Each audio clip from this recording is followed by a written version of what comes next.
ASMR videos made by people like just many, many years ago.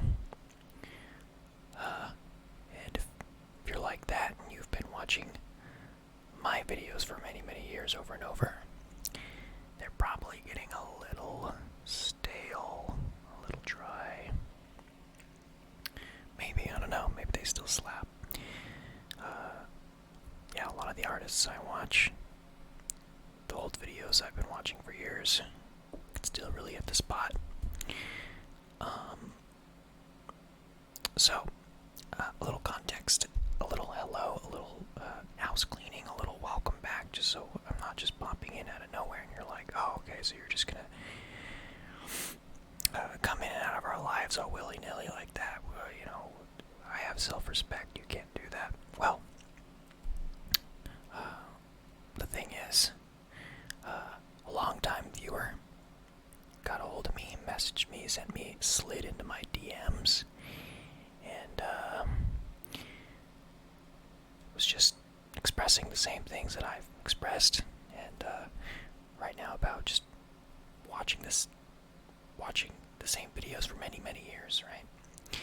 And offered to commission some new videos. So, this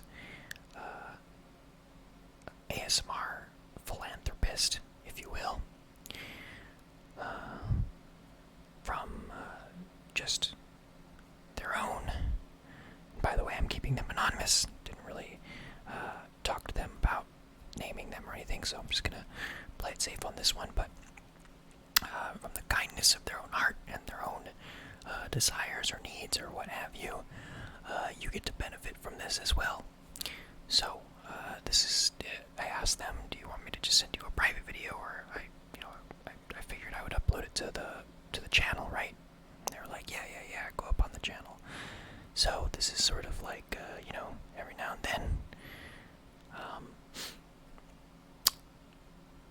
somebody wants something that everybody else can benefit from, and hopefully y'all get a little something out of this as well. Couldn't say no. Thought it was an interesting opportunity. There's things to gain on my part, but also that I do think about this channel every now and then. A few times a year, I check in. I'm sure I've said something along the lines of that before when I took a very long break in the past. I think this time I've taken an even longer break. Maybe. Actually, I haven't run the numbers on that one yet. But anyhow, yeah, I'm back for I don't know how many runs. This one at the very least. Life is picking up. There's lot. It's funny because there's just way too much has changed since the last time I talked to everybody. But I'm not gonna dilly-dally too much. The thing that we're getting into tonight, at request of our ASMR philanthropist, is going to be another chapter from the Movie Maker's book. And they requested the Wong Kar Wai chapter, which I'm more than happy to read. And Wong Kar Wai is one of my favorite filmmakers. I've probably talked about him on the channel before. I think I did a video doing sort of ASMR commentary, going over all of the short films in the little mini-series that I did called Head Over Feels. If you haven't seen Head Over Feels, you can, I think links are available on my website, stevenscottday.com. It's in the films category. This is a nice way to just kind of mention on the side that I haven't really been making films for a while. I do produce YouTube videos. Wouldn't really qualify those as films. But for the last couple of years, I've been mostly pretty involved in game development. So Wong Kar Wai, he's my boy. Been watching his films since high school. A friend of mine mine started me off with either Chunking Express or I think it was Fallen Angels. I think Fallen Angels was the first one I saw from him.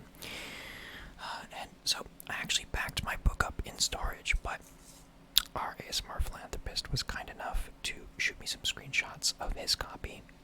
So I'll be reading from my phone, and also I'm gonna be chewing some gum here. Let me just get this going.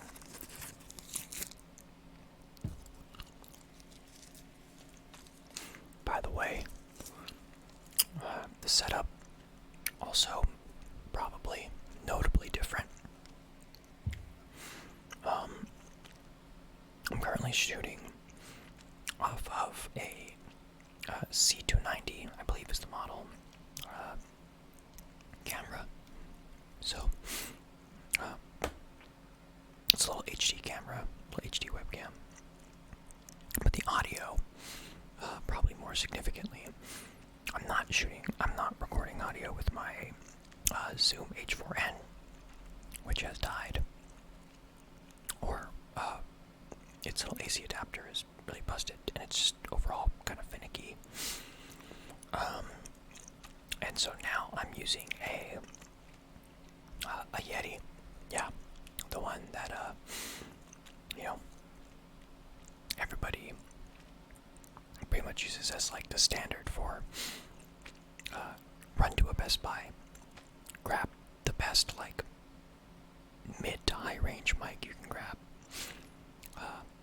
for an affordable price, pretty good quality, several sort of recording modes, and thankfully this is a nice functional replacement, considering it has stereoscopic, or not, that's visual, stereophonic recording,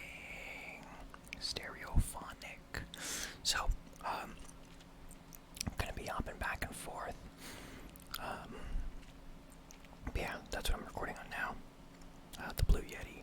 So I also have this paper and pen, just because I wanted to give you all some little visuals since I'm reading off my phone. And reading off my phone,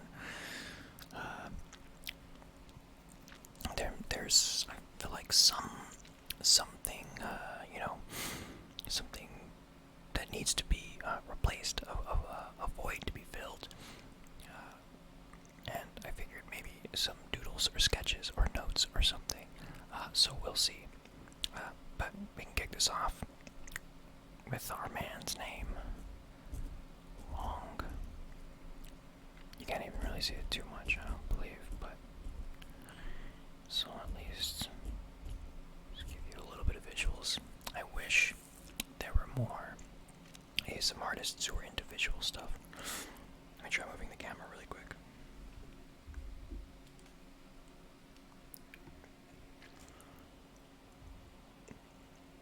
Or maybe not.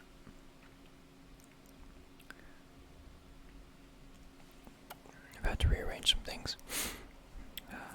Scooching my keyboard and sparkling water and Gatorade and junk around to barely fit this microphone and camera. Okay, so let's kick it off with Wong Kar Wai. Excuse me. Okay, so Wong Kar Wai, born in 1958, Shanghai, China. Okay, so this dude is he's kind of old school, but when he started producing films, it still has this pretty crazy hip energy to it. So he was born at the right time to kind of have a really classic traditionalist vibe, but also have a lot of that punk rock energy. Here we go. When Hong Kong cinema fully reached Western audiences in the late 80s, its style was quickly and correctly categorized as a strictly commercial approach to filmmaking. Wong Kar Wai's arrival changed everything.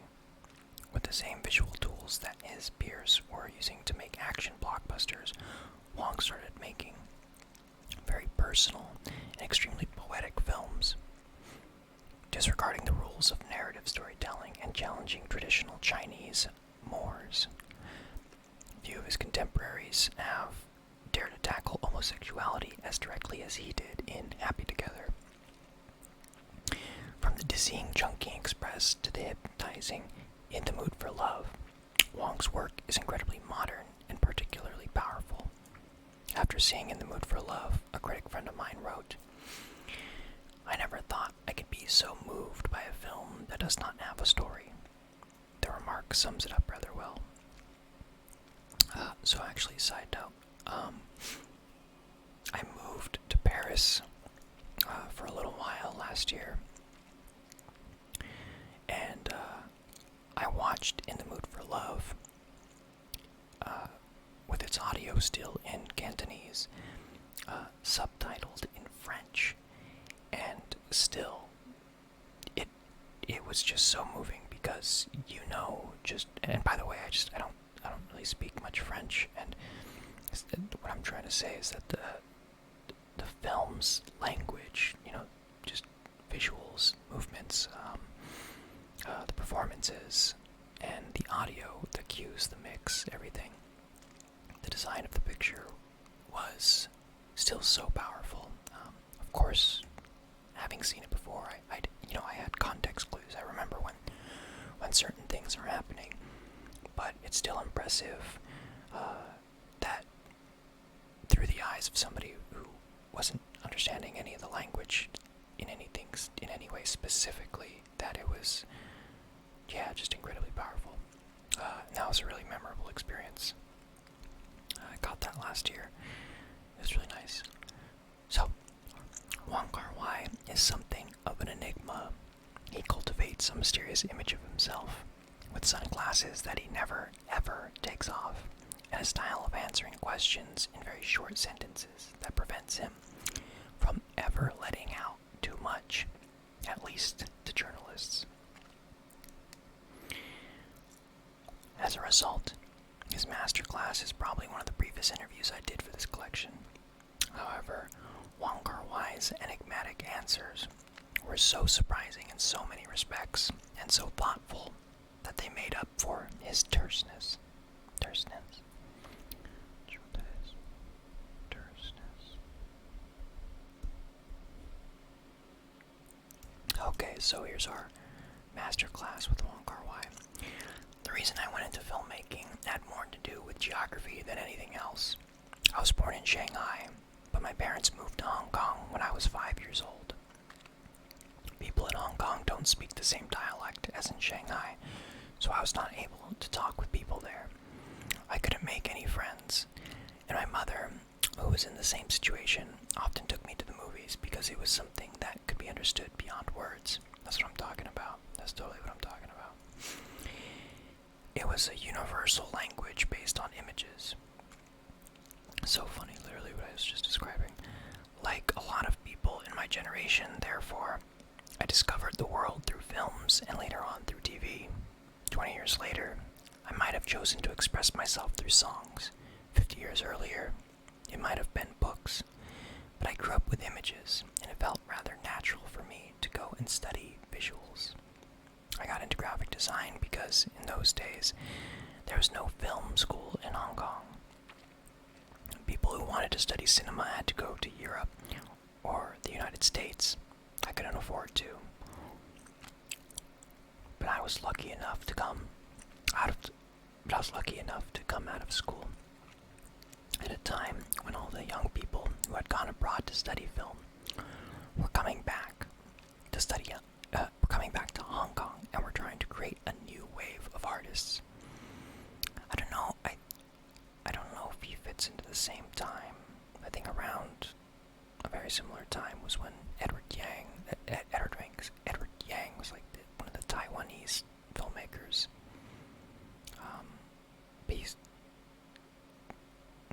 I might be mixing up this sort of group of people. So I worked in television for 1 year, and then I became a writer for movies, and did that for 10 years before I started directing. In the Mood for Love is my 10th film, and yet, if you asked me, I think I wouldn't really consider myself a director. I still see myself as an audience member who stepped behind a camera. When I make a film, I always try to reproduce the first impressions that I had as a film lover. And I believe I make films for the audience first and foremost. But there has to be more than that, of course. It's not the only reason. It must only be one of the reasons. The rest is more personal and, well, more secret. It's interesting. I want to know Wong Kar Wai's secrets. The place comes before the story. I write my own scripts. It's not a matter of ego. It's not a question of me being the author of the film. Frankly, my biggest dream is to wake up in the morning and have a script waiting for me on my bedside table. Yeah, that would be nice. But until that happens, I guess I'll have to write. Writing is not an easy job, though.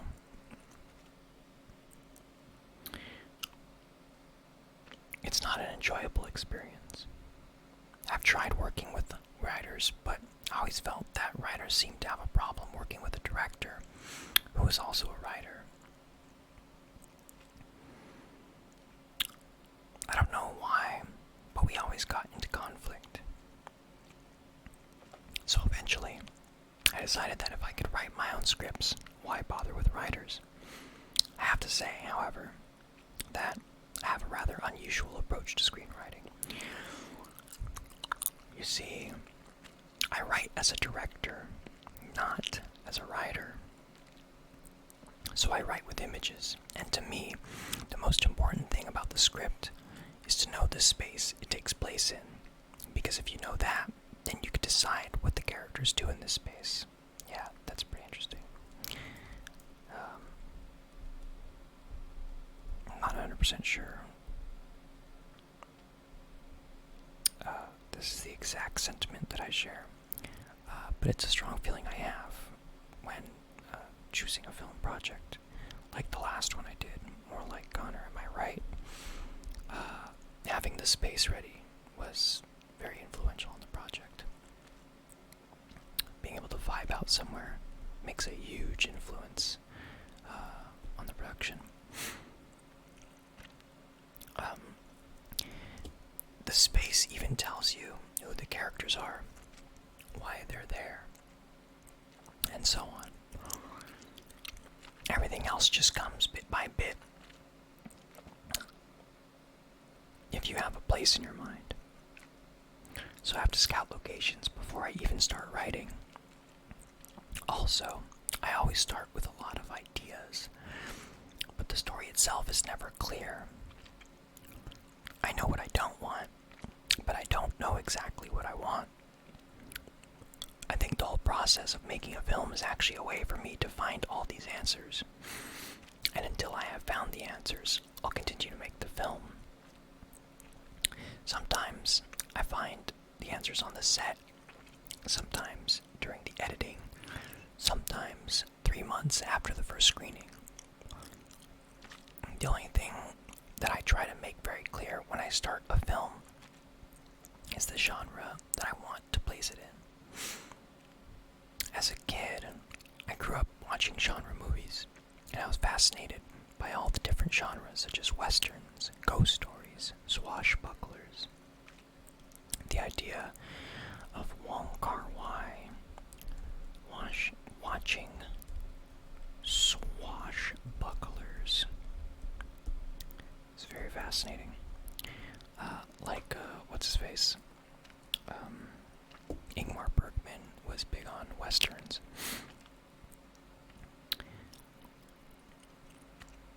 So I try to make each of my films in a different genre, and I think that's part of what has made them so original. In the Mood for Love, for example, is a story about two people, and it could easily have been very boring, but instead of treating it as a love story, I decided to approach it like a thriller, like a suspense movie. The these two people start out as victims, and then they start to investigate to try to understand how things happened. This is the way I structured this film, with very short scenes and an attempt to create constant tension. That's probably what made it so surprising to the audience, which was expecting a classic love story.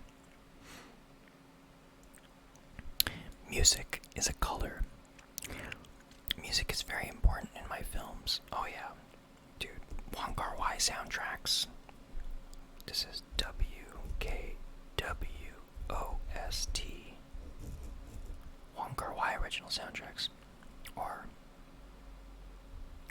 WKW Needle Drops.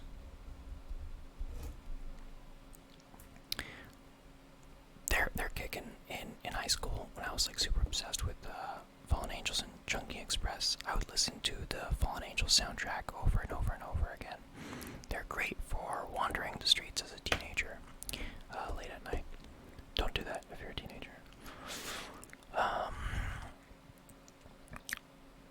Music is very important in my films, yet I rarely have music composed for my films because I find it very hard to communicate with musicians.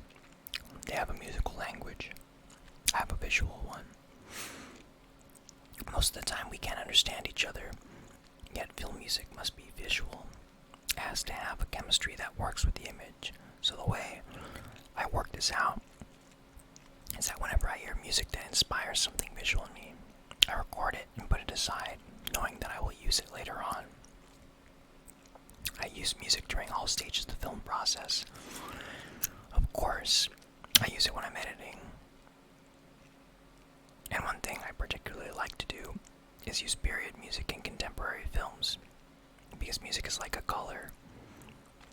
It is like a filter that tints everything in a different shade. And I find that using music from another time than the one in which the image is set makes everything a little bit more ambiguous, a little more complex. I also use music on the set, less to create a mood than to find a rhythm, though. When I try to explain to a camera operator the speed I want for a certain move, a piece of music will often communicate it better than 1,000 words. Yeah, go listen to some Wong Kar Wai soundtracks. So brilliant. Especially,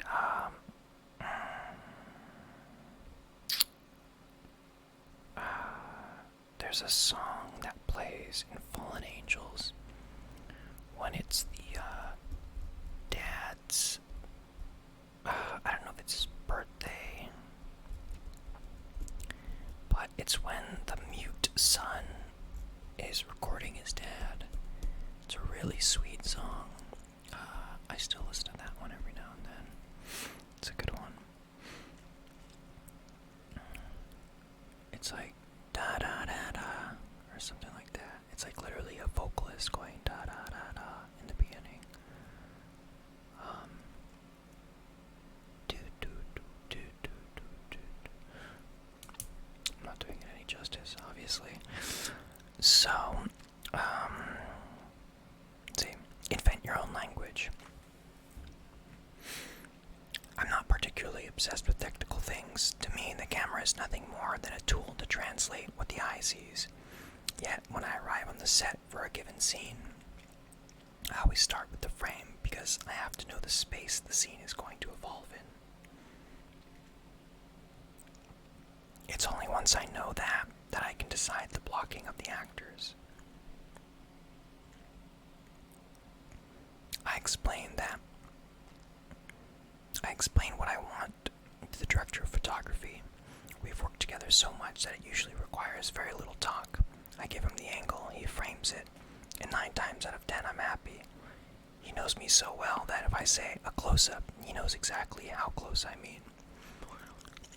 I'm guessing that means Christopher Doyle. I think when you look at a Wong Kar Wai film, this is a great time to use this pen and paper. If you look at a Wong Kar Wai film, it's like this pie, right? I think it's literally like